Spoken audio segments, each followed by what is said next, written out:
Feted on Broadway, celebrated in Hollywood. But the life of Philip Seymour Hoffman ended in the seclusion of his New York apartment, where he died following an apparent drug overdose. His body was reportedly discovered with a needle in his arm, and what's believed to be heroin was also found at the scene.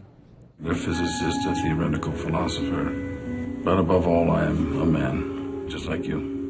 Philip Seymour Hoffman was one of the great character actors of his generation, a versatile star, as comfortable in art house films as he was in big-budget Hollywood movies.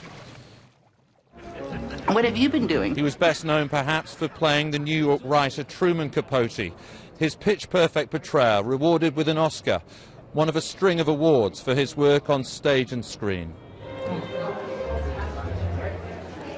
I didn't really know what was fascinating about his life that I would, be interested in. And so when I read the script, I started to see what it was, and then I read the biography and became semi-obsessed, with the whole idea of this story.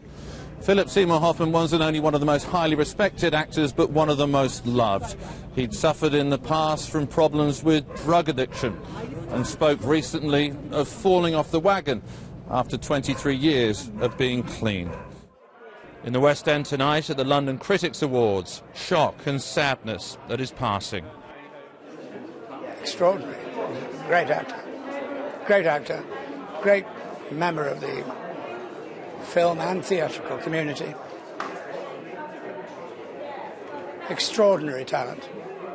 He'll be held up as a sort of an icon for character actors everywhere, because he showed what was possible. He was always incredibly watchable, and it's very, very sad. This was Philip Seymour Hoffman in the mid-1990s, starring alongside Jude Law and Matt Damon in The Talented Mr. Ripley. People recognise his face, if not always his name.